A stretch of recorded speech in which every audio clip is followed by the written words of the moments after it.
As we were discerning our Restore and Renew campaign, one of the things that we came to realize were there are many areas of our church that, though many people who come on Sundays don't see, really do need to be addressed and fixed, and so that we can have a holistic approach to making sure that our entire church functions not only as a building itself, but also liturgically in how we celebrate the Eucharist and gather together. As we gather in the foyer here, one of the things you know is our front doors are right out on Atlanta Boulevard. The storefront doors that we have don't necessarily seal the best, and they're just a simple plate of glass. And so these are issues that we want to try to address with some new doors that will seal properly, not only helping us with our airflow, but also dampening some of the sound that comes in from Atlantic Boulevard. We've also had some issues with leaks. Over the years, there have been many patches.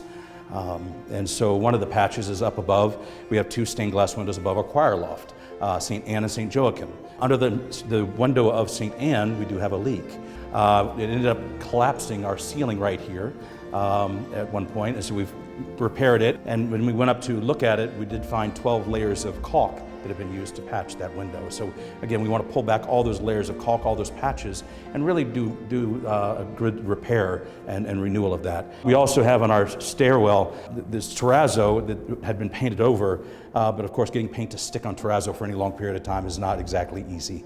And so we want to update our stairwell as well, going up to the choir loft, and update our choir loft with a new sound system, new microphones, so that and a new system throughout our church, so that again our liturgies may be beautiful and uplifting. Our altar service sacristy, as well as our acra room. In both those rooms, the windows on the exterior are those yellow dimple windows we used to have, but they've been cracked over time. The walls have not been updated, and so we really want to update those areas. And in conjunction with that, we have been asked by many to add an extra cry room. We have many wonderful families and a lot of joyous noise in the midst of the liturgy, but people have asked so they don't have to stand in the vestibule, because the cry room does get filled up quite frequently.